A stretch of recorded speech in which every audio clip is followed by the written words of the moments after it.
So today my harvest includes a lot of basil because it's time to pinch them so they grow very well.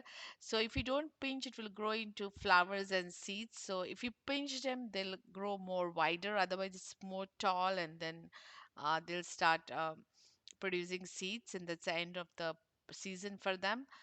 So some green tea. I'm going to use this in tea, or also I make herbal tea out of this. So today I have lot of stuff for my herbal tea and my regular tea, of course, ginger. You should smell the ginger leaves. It's similar to turmeric, but a little different flavor. But this you add to the tea and it will give a nice flavor. So again, here I have basil. I like the herb. The one thing good about herbal garden is you enjoy the smell when you are harvesting it. It smells so good when you pinch it or when you take out the leaves. The smell is awesome. So here I am having some okras. I'm going to fry some okras, shallow fry. This big one I'm going to keep because I forgot to harvest it, so I'll keep it for drying so I can harvest the seeds for next year. And here I have some beans. These beans, you just eat it raw and when they are fresh, organic. The taste is really good.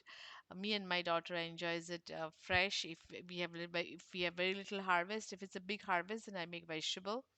So here again in this corner, I have some voluntary basil, which again I'm going to pinch. I'm going to add it to my tea. I eat basil raw. It's very good for gums and for teeth. So I use basil raw also for my tea, for sauces. It's really tastes good. You can add it to your salads instead of when you're adding cilantro, and it will really smell good. It's healthy also.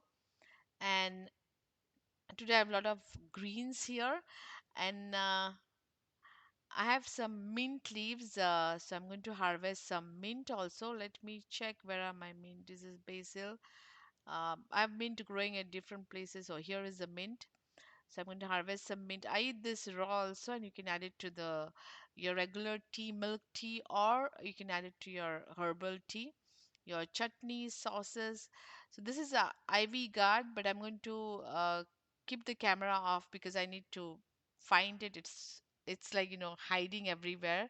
It produces white flowers, and then there is a ivy guard towards the end. This is colocasia.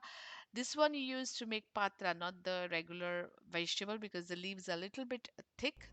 So this I'm going to harvest. I have the vegetable one also, which the leaves are very thin and delicate. So there are two types of, the different types, but I have two types.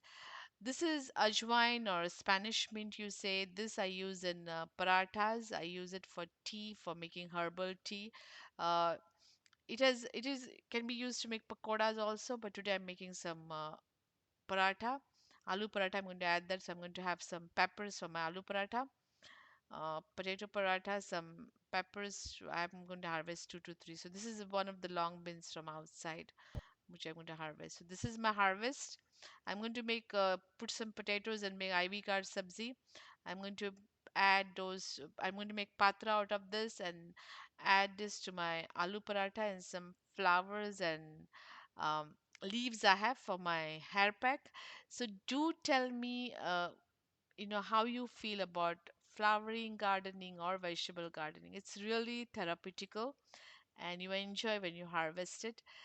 So have a blessed day.